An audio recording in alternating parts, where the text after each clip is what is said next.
आपका गठबंधन कमजोर है। 22 दल ऐसे हैं जिनके पास एक भी सांसद नहीं है, एक भी विधायक नहीं है, मतलब नाम के वो गठबंधन है। यहाँ तानाशाही और हिटलरशाही नहीं है, वो भाजपा में होता है। जेपी नड्डा काट के उल्लू बैठाए गए हैं। अब मोदी जी का परिवारवाद कैसे होगा जब बच्चे पैदा नहीं किया तो? अरे मलाई काट रहे हैं गुरु, आप धोखे में। दुखी टेक्निकल बात है, जनता इस बात को नहीं समझ पाती है तो भाजपा ही इसी मामले में बेवकूफ बनाते हैं। इस सरकार ने रिफाइनरियां बंद की हैं, डिपोज बंद किए हैं, जिसकी वजह से पेट्रोल डीजल का दाम बढ़ गया है।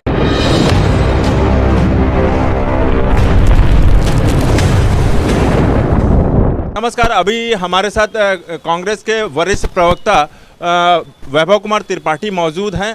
क्या लग रहा है अब 2024 में गठबंधन का? देखिए, चुनाव नज़दीक है तो लिस्ट तो आएगी ही। गठबंधन वोटों के बिखराव के लिए बना है। हमने सुना था 2019 के चुनाव में जनता त्रस्त थी महंगाई बेरोजगारी से और जनता बीजेपी को हटाना चाहती थी 19 में ही। लेकिन जब परिणाम प्रतिकूल आए और मोदी जी दोबारा सत्ता में आ गए तो जनता ने कहा कि हमने वोट नहीं दिया। किसी ने सपा को दिया, किसी ने कांग्रेस को दिया, किसी ने आम आदमी पार्टी को दिया, ऐसे अलग अलग लोगों को दिया। 35% वोट शेयर पा के मोदी जी सत्ता पे काबिज हो गए और 65% वोट शेयर अलग अलग दलों में बिखर गया, जिसकी वजह से जनता तो चाहती थी बदलाव, लेकिन बदलाव हो नहीं सका। तो एक जनभावना थी कि अगर एक के बदले एक कैंडिडेट हो तो वोटों का बिखराव कम होगा। तो जब वोटों का बिखराव कम होगा और मोदी जी के 35% वोट शेयर के अगेंस्ट 40% 45% वोट शेयर भी अगर आ गया तो तानाशाह सरकार हार जाएगी। इस जनभावना को देखते हुए विपक्षी दलों का एक गठबंधन बना जिसका नाम है इंडिया। आज जो गरीब आदमी है वो एकजुट हो रहा है अपने हक के लिए, किसान एकजुट हो रहा है, कर्मचारी अपनी मांगों को लेके धरने पे है, प्रोटेस्ट कर रहा है पुरानी पेंशन की मांगों को लेके। जो युवा है वो पूर्णकालिक वैकेंसी आर्मी की और अन्य सरकारी विभागों में जो पद हैं वो बंद हो गया है एक तरीके से, उसके लिए सभी लोग गोलबंद हो रहे हैं अपने हक के लिए। और वोटों का बिखराव इस बार नहीं होगा और मैं ये मानता हूँ कि 2024 बदलाव के लिए ही आया है। 2019 में भी दोनों राजकुमार जो है तारों के नीचे से जाकर चुनावी प्रचार किए थे, लेकिन बस मोदी जी बस हाथ हिला देते थे और जनादेश बन जाता है। नहीं, आपको शायद तब ज्ञात नहीं है। 2019 में दोनों लड़कों की जोड़ी नहीं थी, 2017 में। मैं अब चूँकि आपने पीछे जाके बात की है तो 2017 में जो गठबंधन हुआ, दो पार्टियों ने गठबंधन किया था और जनता और कोर वोटर जो थे दलों के वो संभवतः नहीं मिल पाए उस तरीके से जैसी की अपेक्षा थी और परिणाम भाजपा के पक्ष में गया। तो उसके बाद 19 में सपा और बसपा का गठबंधन हुआ और सपा के सारे वोटर कन्वर्ट हुए बसपा में, बसपा के नहीं कन्वर्ट हुए सपा में। यही कारण था कि जो बसपा 0 पर थी वो 10 पे पहुंच गई। इस बात को समझ रहे हैं? तो जनता ने उसको समझा कि जो 17 में हमने गलती की उसको जब कुछ जनता ने समझा तो 19 में वो चीज़ें जो 0 पे थी बसपा वो 10 पे पहुंच गई और 15 सीटें हो गई उस गठबंधन की। अब वही चीज़ आगे आ रही है और पूरा जो गरीब जनमानस है, किसान है, मजदूर है, दलित, वंचित, अल्पसंख्यक, अगड़े में भी गरीब है, वो सब ये मान रहे हैं कि जो 400 का सिलेंडर था वो 1200 हो गया। यार, मोदी जी ने कहा था बहुत हुई महंगाई की मार। उसी जनता ने सोचा था कि 400 का सिलेंडर शायद 200 कर दे, 70 रुपये का पेट्रोल शायद 35 रुपये का। नहीं, हम अभी महंगाई वाले मुद्दे पर नहीं आ रहे, अभी हम सीटों पर आ रहे हैं। अभी जब आप चूंकि चुनावी चर्चा कर रहे हैं, बात कर रहा हूँ ना भाई, सीटें कौन देगा? जनता देगी ना, सीटें जनता ही देगी। और जनता जो सोच रही वही मैं आपको बता रहा हूँ। जनता ने ये सोचा था कि 400 का सिलेंडर 200 का हो जाएगा, 70 का पेट्रोल 35 का हो जाएगा, 60 का डीजल 30 का हो जाएगा, 4 रुपये यूनिट का बिजली का बिल 2 रुपये हो जाएगा। हुआ क्या? बिजली का बिल 8 रुपये यूनिट हो गया, सिलेंडर 1200 हो गया, पेट्रोल 100 रुपये हो गया। तो इन सारी चीज़ों को अब जनता समझ चुकी है। और 19 में मोदी जी ने कहा कि हमको अभी एक टर्म और, तो जनता ने कहा चलो भाई 5 साल हुआ, कुछ चीज़ें अधूरी रह गई या नहीं हो पाई, तो एक टर्म और दे दिया जनता ने। अब क्या हुआ? 10 साल के बाद कितना दुर्भाग्यपूर्ण स्थिति है कि प्रधानमंत्री मोदी जी कहते हैं कि हम 100 करोड़ लोगों को 5 किलो राशन देते हैं और 5 किलो राशन अगले 5 साल तक देंगे। मतलब जनता को उन्होंने इतना निरीह बना दिया कि वो 5 किलो राशन नहीं खरीद सकती अपने पैसे से। और वो 5 किलो राशन कितने में मिलता था? फूड सिक्योरिटी बिल के तहत जो कांग्रेस ने लागू किया था भोजन का अधिकार, 15 रुपये में वो 5 किलो राशन मिलता था। 15 रुपये देने को गरीब जनता के पास नहीं है और उस टाइम 27 करोड़ लोगों के पास नहीं था कि 15 रुपया दे सके। अब क्या है कि 100 करोड़ लोगों के पास 15 रुपये नहीं है। मतलब लोगों की जेब काट दी इस मोदी ने। और कितना बड़ा दुर्भाग्य। अच्छा, आपने सिलेंडर की बात की, आपने आम आदमी की बात की, तो आपके टाइम में मतलब 2014 से पहले से सिलेंडर मिलता नहीं था, हफ्ते हफ्ते भर तक लाइन लगाने पड़ते थे, बिजली रहती नहीं थी, बिजली का बिल तो छोड़ दीजिए, लोग कटिया लगा के काम चला लेते थे, उसमें भी लाइट आती नहीं थी। अब जब वर्तमान में आप किसी से काशी वासियों से पूछ लीजिए क्या लाइट कटती है उनके क्षेत्र में? बात पूरी नहीं होने दी आपने और बिल्कुल उसी पे चलते हैं। अब ये कहाँ की बात आप कर रहे हैं कि गैस सिलेंडर नहीं मिलता था?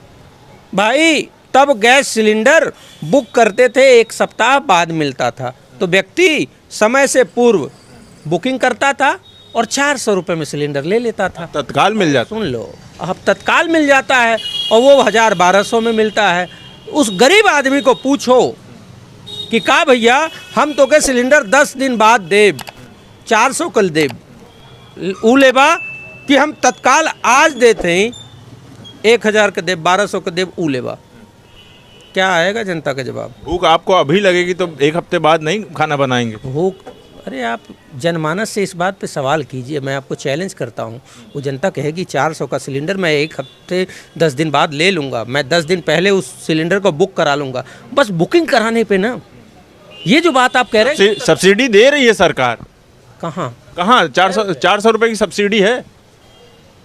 आप मंगल से आए हैं क्या? नहीं, मैं मंगल से नहीं, काशीवासी हूँ। नहीं, मंगल से लग रहा आए हैं आपके पास। मैं चैलेंज करता हूँ और नहीं, आप इसके लिए माफ़ी मांगिएगा। 400 का आप हमको दिखा दीजिए कि किस व्यक्ति के खाते में 400 की सब्सिडी गई है। आप झूठ बोल रहे हैं। सब्सिडी जानते हैं कितनी आती है? 59 रुपये, 52 रुपये, और बहुत सारे लोगों की सब्सिडी ऑटोमेटिकली बंद हो गई।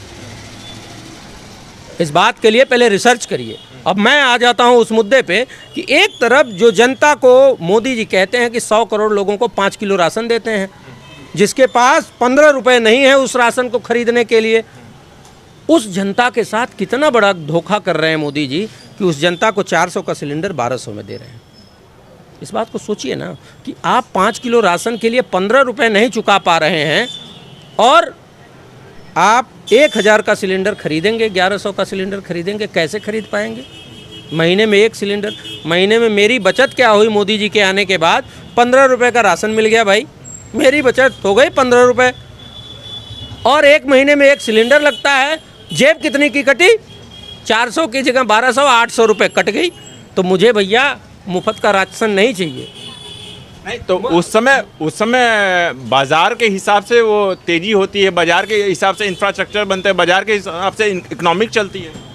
कौन सा इंफ्रास्ट्रक्चर बनाया है? एक रिफाइनरी का नाम बताइए जो मोदी ने स्थापित की हो। एक पावर स्टेशन, एक पावर ग्रिड का नाम बताइए जो मोदी ने बनाया हो 10 सालों में। आप पहले रिसर्च करिए। आपको पहले इन सारे डेटा पे चिंतन करना चाहिए कि 10 साल में कौन सा पावर स्टेशन बना है, कौन सी ग्रिड लगी है, कौन सा पावर प्रोडक्शन यूनिट बना है। एक भी नहीं। मैं चैलेंज करता हूँ, आप एक तो बताइए। और एक भी रिफाइनरी नहीं लगी है। इवन इस सरकार ने रिफाइनरियाँ बंद की हैं, डिपोज बंद किए हैं, जिसकी वजह से पेट्रोल डीजल का दाम बढ़ गया है। अब आपको बता दूं, पेट्रोल डीजल का इंफ्रास्ट्रक्चर और उससे लेना देना नहीं है। जिस दिन प्रधानमंत्री मोदी शपथ ले रहे थे पहली बार 2014 में, उस दिन इसी बनारस में 69 रुपये 77 पैसे का पेट्रोल था, लगभग 70 रुपये, और कच्चे तेल का दाम था $122 प्रति बैरल। आज $70 $60 प्रति बैरल पेट्रोल कच्चा तेल है। आधा होना चाहिए, क्योंकि जब पेट्रोल और डीजल का दाम मार्केट के हवाले है तो आधा होना चाहिए कि नहीं? इस सवाल को क्या पत्रकार उठा सकता है? नहीं। पत्रकार कहाँ से आ गया? बिल्कुल आ गया। पत्रकार अगर ये बात कह सकता है कि इंफ्रास्ट्रक्चर की वजह से महंगाई बढ़ी है, तो पत्रकार को ये भी जानकारी होनी चाहिए कि जो क्रूड ऑयल $120 और मनमोहन की सरकार में जब बॉम्बे में 80 रुपये पेट्रोल बिका था, हो हल्ला हुआ था। जानते हैं उस टाइम $167 कच्चा तेल था, तब 80 रुपये बॉम्बे में मिला था। और मैं बता रहा हूँ 72 रुपये मैक्सिमम तेल जो मिला था यूपी के बनारस में, 72 रुपये मिला था। आज की स्थिति क्या है? 100 से पार कई शहरों में मिल रहा है तेल, और कच्चा तेल आधे रेट पे। तो इस बात के लिए सवाल पत्रकार को करने, पहली बार ऐसा मैंने ट्रेंड देखा है कि सारे सवाल जो सारी मीडिया है वो विपक्ष से कर रहा है। आपका गठबंधन कमजोर है, विपक्ष के लिए सवाल। अरे भैया, ये काहे नहीं बताते कि जिस मोदी ने 38 दलों का गठबंधन बनाया, उसके 5 साथी छोड़ के चले गए। पवन कल्याण, टीडीपी, वाईएसआरसीपी, जयललिता, ये सारे लोग छोड़ के चले गए, उस पर कभी सवाल नहीं हुआ। और उस 38 में लगभग 22 दल ऐसे हैं, 5 तो चले गए, 33, 22 दल ऐसे हैं जिनके पास एक भी सांसद नहीं है, एक भी विधायक नहीं है, मतलब नाम के वो गठबंधन है। अच्छा, हमें ये बताइए, क्योंकि अब आप लोग गठबंधन में हो गए हैं, तो किसकी मान लीजिए अगर जीत जाते हैं तो कौन प्रधानमंत्री बनेगा? राहुल गांधी बनेंगे? भारत का संविधान पढ़ा है आपने? नहीं, मैं नहीं जानता, क्योंकि आम जनता को मुझे बताना पड़ेगा। मैं बता रहा हूँ, भारत के संविधान में ये व्यवस्था है कि जनता अपना प्रतिनिधि चुनती है, और जब चुनाव संपन्न होता है तो प्रतिनिधि अपने नेता को चुनते हैं। यही हमारे संविधान में व्यवस्था है। कांग्रेस ने कभी भी न प्रधानमंत्री न मुख्यमंत्री घोषित किया, क्योंकि संवैधानिक मर्यादाओं को कांग्रेस जानती है, क्योंकि उसने देश बनाया है, संविधान बनाया है, और यही प्रक्रिया हमेशा अपनाती रही है और आगे भी अपनाएंगे।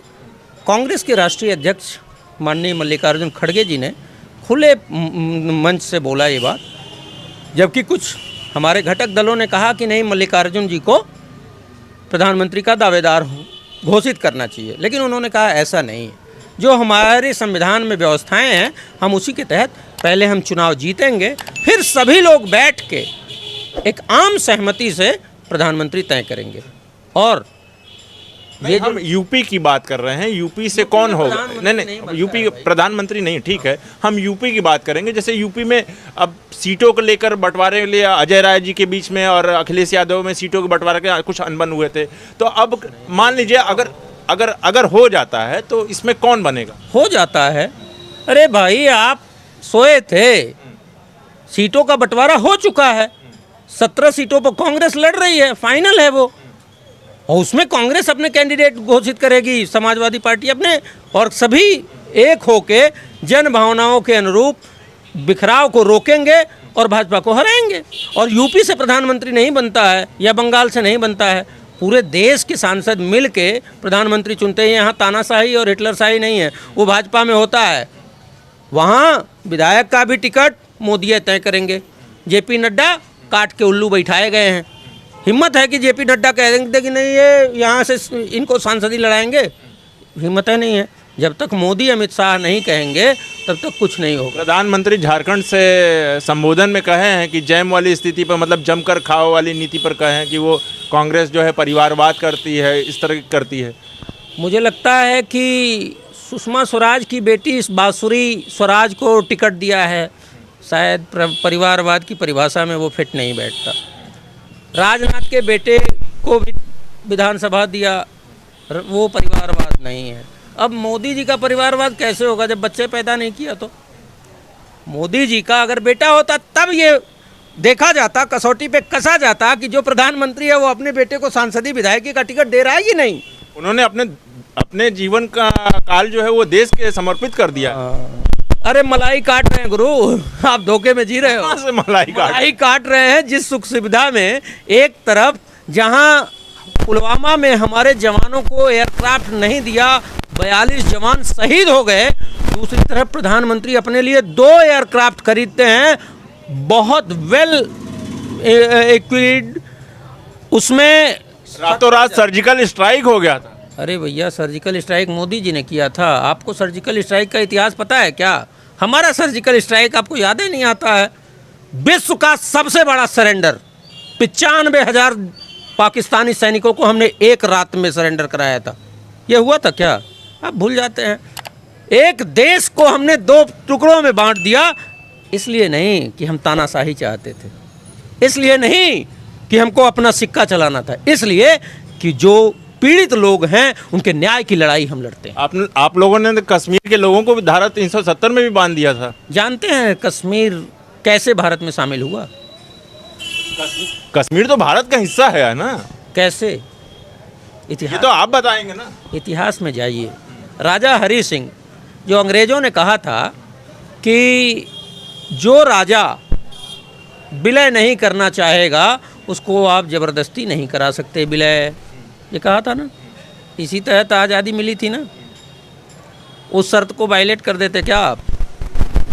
लेकिन जब उनके ऊपर हमला हुआ, राजा हरि सिंह ने कहा ना मैं पाकिस्तान में जाऊंगा ना भारत में जाऊंगा, स्वतंत्र राज।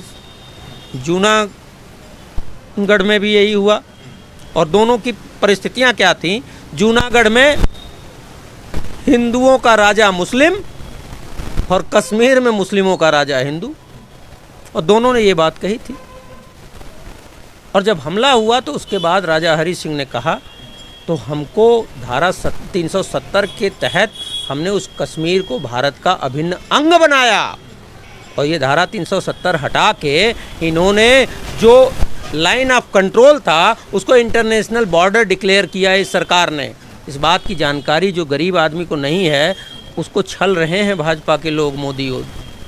नहीं तो हमारे जम्मू कश्मीर में 25 विधानसभा सीटें रिक्त रखी जाती थी जो कि पीओके में है।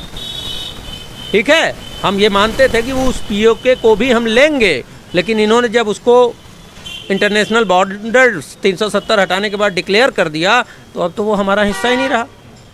ये चूँकि टेक्निकल बात है, जनता इस बात को नहीं समझ पाती है, तो भाजपा ही इसी मामले में बेवकूफ़ बनाते हैं। सवाल बड़ा ये है कि ये जो 2024 का चुनाव है, ये वो तो ये कहते हैं कि कांग्रेस वाले 70 साल से हम लोगों को बेवकूफ़ बना रहे थे।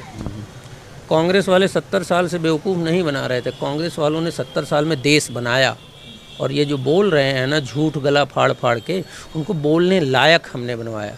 मोदी ने पढ़ा कांग्रेस के स्कूल में, खाया कांग्रेस का दिया। आपके ही प्रवक्ता बोले हैं, मैंने कभी नहीं देखा मोदी जी के साथ जो लोग पढ़े हैं, मैंने कभी नहीं देखा मोदी जी के साथ जो चाय बेचते हैं। आपके ही प्रवक्ता ने कहा। ए भाई, ऐसा है कि मोदी ने जो एक इंटरव्यू दिया था वो मैंने जो सुना था कि हाई स्कूल तक मैं पढ़ा हूँ, तो मैं उसी स्कूल की बात कर रहा हूँ।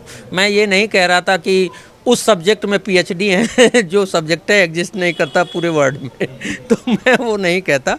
खैर, उस पर नहीं जाते हैं। हमने ये कहा कि जितने भी भाजपाई आज कांग्रेस को कोस रहे हैं वो आज भी उसी बीएचयू में पढ़ते हैं, उसी बीएचयू में इलाज कराते हैं। प्राथमिक विद्यालय वही कांग्रेस ने खोला। 17,000 विद्यालयों को यूपी में योगी ने बंद किया है जो कांग्रेस ने खोले थे। तो उनके पास तो बोलने को कुछ है नहीं, उनका इतिहास ही नहीं है कुछ। इसलिए क्योंकि उन्होंने हमेशा हिंदू मुस्लिम करके लोगों को बांटा है और सत्ता तक पहुंच गए हैं। वोटों के बिखराव से सत्ता तक पहुंचे हैं, इस बात को आप भी जानते हैं। तो जनता एकजुट हो रही है। जनता ये कह रही है कि किसानों को एमएसपी का कानून, मोदी जी ने 2014 में कहा था कि हम किसान की आय दोगुनी करेंगे, भूल गए? नहीं हुई, किसानों की आय आधी हो गई, क्योंकि उर्वरक और कृषि संयंत्रों के दाम 3 गुने तक बढ़ गए। डीजल का दाम लगभग 1.5 गुना बढ़ गया। तो उसकी लागत मूल्य की बात मोदी उस हिसाब से एमएसपी भी तो बढ़ी है ना। अरे कोई बात, एक बात तो पूरी होने दीजिए और मैं एमएसपी पे भी आ जाता हूँ। तो वो सारी चीज़ें बढ़ी, लागत बढ़ गई और उसका मूल्य नहीं बढ़ा। और एमएसपी का इतिहास मैं बताऊँ, 2004 तक 99, 98, 99 से वाजपेयी जी की जो सरकारें रहीं उसमें मात्र 3% एमएसपी धान गेहूं पे बढ़ता था, मात्र 3%। 2004 से 14 तक कांग्रेस की सरकार एवरेज 10% एमएसपी बढ़ाया, ठीक। तब जाके 200 का धान 1400 रुपये कुंटल 2014 तक पहुंचा। और अभी रिकॉर्ड उठा के देख लीजिए, मोदी ने 2014 से 24 तक मात्र 3%, 2.5% ही हर साल बढ़ाया है। ये सवाल है। आप हमारे ऊपर एमएसपी की बात। अभी 2 साल पहले किसानों के आंदोलन को समाप्त करने के लिए झूठ बोला मोदी ने और कहा कि हम एमएसपी का कानून बनाएंगे, और हुआ क्या? बन गया क्या? तो ये धोखेबाज झूठे लोगों की सरकार है जो सिर्फ झूठ बोलते हैं और लोगों के साथ छल करते हैं। तो सुनिए, 2014 से पहले भी जो स्वामीनाथन ने जो बनाया था तो वो आप भी तो अप्लाई कर सकते थे। बिल्कुल बिल्कुल हम कर सकते थे, परिस्थिति जन्य है। क्या उस स्थिति में अगर हम राजकोषीय घाटे को बढ़ा देते तो हमारे आर्थिक व्यवस्थाओं को हम संभाल पाते? तो एक अर्थशास्त्री थे, उन्होंने ये किया कि स्वामीनाथन आयोग की रिपोर्ट हम नहीं लागू कर पा रहे हैं, तो हम जो 3% एमएसपी है अगर उसको 10% कर देंगे तो किसान को थोड़ी राहत मिलेगी। कांग्रेस ने कुछ काम किए किसानों के लिए, 10% एमएसपी कर दिया, भूमि अधिग्रहण कानून लागू कर दिया जिसका बीजेपी ही विरोध कर रही थी। इन सब चीज़ों में किसानों को लाभ दिया और एक बहुत बड़ा काम किया कि एक मुश्त पूरे देश के किसानों का 72,000 करोड़ का कर्ज माफ़ कर दिया।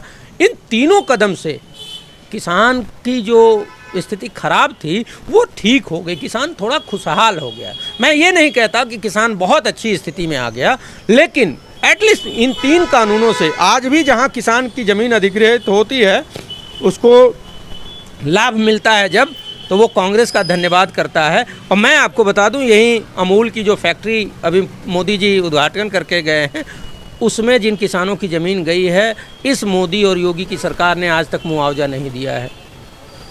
ये है भाजपा। कांग्रेस ने कानून बनाया, लोगों को दिया, और ये नहीं देते हैं। आरटीआई को कमज़ोर किया। आप जो बात कह रहे हैं कि कितना बड़ा दुर्भाग्य की बात है कि एक प्रधानमंत्री कहता है कि हम 100 करोड़ लोगों को 5 किलो राशन देते हैं, मतलब वो राजा हो गया, अपने घर से दे रहा है। दूसरी चीज़, उस प्रधानमंत्री ने एक बात और कही कि हम आने वाले 5 साल और देंगे, मतलब तुम्हारी जो बदतर स्थिति है ये 5 साल और रहने वाली है। अरे भाई, मुफ्त का राशन मत दो, सस्ती शिक्षा दे दो, सस्ता स्वास्थ्य दे दो, लोगों को रोजगार के साधन दे दो। 5 किलो राशन क्यों देते हो? मैं कहता हूँ 5 किलो राशन बंद कर दो, आप सिलेंडर 400 का कर दो, वो गरीब आदमी का घर चल जाएगा, वो सम्मान से जी लेगा। और जो बात मोदी जी ने 2 करोड़ रोज़गार की कही थी 2014 में, 10 साल में 20 करोड़ लोगों को रोज़गार दिए होते, अगर वादे के हिसाब से दिए होते तो 20 करोड़ लोगों को अगर रोज़गार मिला होता तो 5 लोगों का फैमिली साइज लगभग होता है। 100 करोड़ लोग स्वाभिमान और सम्मान से जी रहे होते, 5 किलो राशन की आवश्यकता तो बिल्कुल नहीं होती। तो मोदी अपने वादों से पलटे हैं, मोदी अपने वादों से मुकर गए हैं, इस वजह से आज गरीब जनता की दुर्दशा हो रही है। अच्छा, चूँकि आप भी काशी में हैं तो हम लोग काशी की ही बात करेंगे। अब जब चुनाव नज़दीक आ गया है तो कांग्रेस किस तरह से करेगी, क्योंकि अभी कल से ही जो लिस्ट जारी हुई है बीजेपी की तरफ से, अब कांग्रेस और बीजेपी के जो प्रत्याशी हैं जो काशी क्षेत्र के हैं या जिला पंचायत अध्यक्ष, वो लोग अब क्षेत्र में घर घर जाके प्रचार कर रहे हैं, तो आप कहाँ इसमें? हम लोग भी कर रहे हैं। आपको किसने कह दिया हमने नहीं किया? अरे हम और पहले से कोई कार्यकर्ता मेरे को नहीं दिखाई दिया। अरे आपको भाजपाई अगर दिख रहे हैं तो आप अपना चश्मा बदलिए भाई। अगर आपको हर जगह भाजपाई दिख रहे, कंप्लीट होने दीजिए। भाजपाई प्रचार करते दिख रहे हैं और कांग्रेसी नहीं दिख रहे हैं, समाजवादी पार्टी के लोग नहीं दिख रहे हैं, तो आप अपना, वो आपका पॉइंट ऑफ व्यू है, उसको आप दुरुस्त करिए। मैं आपको दिखाता हूँ 100 लोगों को, और मैं आपको दिखाता हूँ कि लोग कैसे गाली दे रहे हैं भाजपाइयों को कि जीना दूभर कर दिया है, लोगों को क्षेत्रों में जाने नहीं दे रहे हैं। मैं आपको गली दिखाता हूँ, यहीं पीछे की गली में दिखा देता हूँ, सीवर ओवरफ्लो हो रहा है कि नहीं। इन सभी बातों पे बात कर रहे हैं, इन मुद्दों पे। प्रधानमंत्री का एक काम ऐसा बताइए कि बतौर प्रधानमंत्री ने एक बहुत बड़ा काम किया हो जिसको वो बता सकें कि बनारस के लोगों के लिए हमने ये काम किया जिससे हर जनता को इसका लाभ मिला। एक काम बता दीजिए। यहीं के मंत्री कह रहे हैं कि जिनको विकास नहीं दिखता है, हम उनको जो प्रधानमंत्री की जन आयुष्मान योजना है उसमें हम चलकर मोतियाबिंद का ऑपरेशन करा दें। सीएजी की रिपोर्ट में ये आया कि लगभग 70,000 करोड़ का घोटाला हुआ है इसी आयुष्मान में, जो कि प्रधानमंत्री का अपना मंत्रालय है। जांच क्यों नहीं कराते? राष्ट्रीय राजमार्ग मंत्रालय में घोटाले की बात सीएजी ने कही, उसकी जांच क्यों नहीं कराते? स्मृति ईरानी के कपड़ा मंत्रालय में भी आई बात, क्यों नहीं कराते? इन सारी चीज़ों की जांच मोदी जी नहीं करा रहे हैं क्योंकि भ्रष्टाचार में ये सरकार आकंठ डूबी हुई है। नरेंद्र सिंह तोमर के बेटे का 10,000 करोड़ का वीडियो वायरल हुआ, हवाला का मामला है, ईडी क्यों नहीं जा रही है? सवाल ये है कि ईडी और सीबीआई एक्के के घोड़े की तरह हो गए हैं, उनके आँख पे पट्टी लगी हुई है, सिर्फ विपक्ष की तरफ जाना है उनको, नहीं तो पीछे लगाम खींच देगा मोदी। तो ये सब हो रहा है, जांच नहीं हो रही है।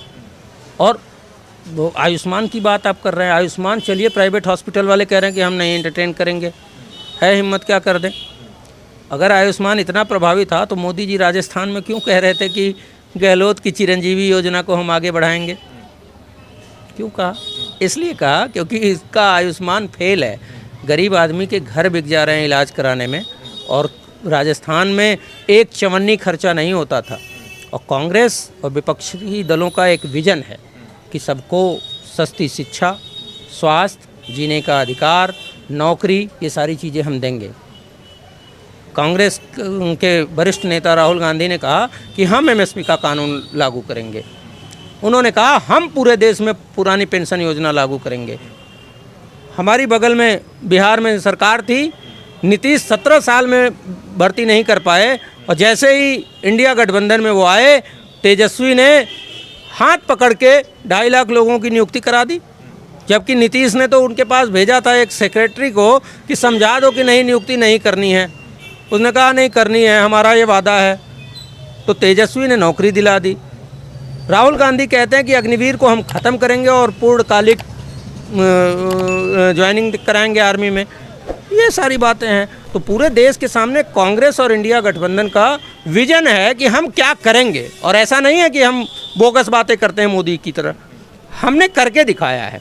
बिहार में नौकरी देके दिखाई है, चिरंजीवी वहाँ राजस्थान में 500 का सिलेंडर, राजस्थान में, तेलंगाना में, कर्नाटक में, हिमाचल में, पुरानी पेंशन योजना छत्तीसगढ़, झारखंड, तेलंगाना, कर्नाटक, राजस्थान और हिमाचल में राजस्थान की सरकार ने पुरानी पेंशन योजना को रद्द कर दिया जो कांग्रेस सरकार ने लागू की थी। तो हमारा विजन है।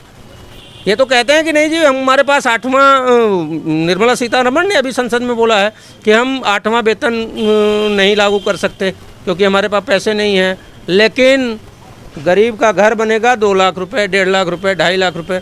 ग्रामीण क्षेत्रों में शायद पीएम प्रधानमंत्री आवास 1.5 लाख बिल्कुल बन रहा है, और शहरी क्षेत्रों में 2.5 लाख। उसका 1.5 लाख का गरीब का गांव का घर बनेगा, और प्रधानमंत्री का सेल्फी पॉइंट 7.5 लाख का। ये है, गरीब के लिए वो काम कर रहे हैं कि अपने लिए कर रहे हैं कि अमीरों के लिए कर रहे हैं? वो भी एक गुजरात की कंपनी को दिया है सेल्फी पॉइंट बनाने का ठेका। सोच लीजिए कि टिन टप्पर लगा के सेल्फी पॉइंट 7.5 लाख रुपए, 8 लाख रुपए का बनेगा, और एक गरीब का आशियाना 1.5 लाख का बनेगा। ये गरीबों के साथ धोखा नहीं है तो और क्या है? गरीब एकजुट होगा। ये पूरा चुनाव गरीब और अमीर की बात था। एक तरफ जहाँ किसानों का कर्जा माफ़ करने के विरोधी हैं भाजपाई, वहीं अमीरों का लगभग 23 लाख करोड़ का कर्जा पिछले 10 सालों में माफ़ कर दिया इन्होंने। तो सवाल बड़ा ये है कि क्या गरीबों के लिए काम करने वाली सरकार चाहिए या अमीरों की यारी निभाने वाली? अच्छा, आखिरी प्रश्न, राहुल गांधी काशी में भी आते हैं, युवाओं को अपनी गाड़ी पर बैठाते हैं, कहते हैं कि रोज़गार नहीं मिला, और तुष्टीकरण की नीति बीजेपी वाले करते हैं। तो क्या लगता है कि मतलब अब युवाओं का भी मूड बदल गया है या मतलब अब कांग्रेस के लिए रास्ता साफ है? देखिए, राहुल गांधी ने अपनी न्याय यात्रा में, भारत जोड़ो न्याय यात्रा में, बनारस और प्रयागराज में मुखरता से पेपर लीक का मामला उठाया, जब उनसे छात्रों ने ये कहा कि सर पेपर लीक हुआ है, सरकार नहीं मान रही है। अभी तो यूपी बोर्ड का भी पेपर बाराबंकी में लीक हुआ है। तो पेपर लीक सरकार के खिलाफ जब राहुल गांधी ने आवाज़ उठाई तो योगी को मजबूरन पेपर रद्द करना पड़ा। उसके बाद अभी आरओ का भी कल रद्द करना पड़ा। तो इनके पास लीक हो रहा है तो युवा जुड़ रहा है। किसानों को एमएसपी का वादा किया है राहुल गांधी ने, और किसानों को ये भरोसा है कि जो मोदी कहते हैं वो तो बिल्कुल नहीं करते, लेकिन जो राहुल गांधी करता है वो 100% करता है। उसने 3500 रुपये कुंटल छत्तीसगढ़ में एमएसपी दी है किसानों को धान पे, तो वो पूरे देश में ये दे सकता है। उसने पुरानी पेंशन योजना छत्तीसगढ़, राजस्थान, हिमाचल, झारखंड, कर्नाटक, तेलंगाना में लागू किया है तो वो पूरे देश में लागू कर सकता है। उसने 500 का सिलेंडर छत्तीसगढ़, राजस्थान, कर्नाटक, तेलंगाना, हिमाचल में दिया है तो पूरे देश को दे सकता है। तो घर की गृहिणियाँ खड़ी हैं कि नहीं 500 का सिलेंडर चाहिए, किसान खड़ा है कि एमएसपी का कानून चाहिए, युवा खड़ा है कि अग्निवीर को रद्द करेंगे और पूर्णकालिक सेना की भर्ती होगी और सभी ठेके वाली जो नौकरियां हैं वो ख़त्म करेंगे और परमानेंट वैकेंसी आएगी। और पुराने पेंशन वाले कर्मचारी खड़े हैं कि हमको पुरानी पेंशन मिलेगी। तो सारा जनमानस खड़ा हो रहा है, गरीब अपने हक की लड़ाई लड़ रहा है और महंगाई बेरोजगारी से त्रस्त जनता एकजुट हो रही है। इसी वजह से मोदी जी बेचैन हैं, कभी नीतीश बाबू को तोड़ते हैं, कभी वो उस ओम प्रकाश राजभर के पैर पड़ जाते हैं जिसने कहा था मोदी और योगी को मैं भीख मंगा दूंगा। ये मजबूरी है, मजबूरी नहीं तो और क्या, व्याकुलता है। चलिए, ये थे कांग्रेस के वरिष्ठ प्रवक्ता वैभव कुमार त्रिपाठी जी, जिन्होंने बताया कि अब हमारे गठबंधन में रोजगार भी होगा, तमाम योजनाएं भी होंगी। तो उत्तम सवेरा के लिए मैं अशोक पांडे, धन्यवाद।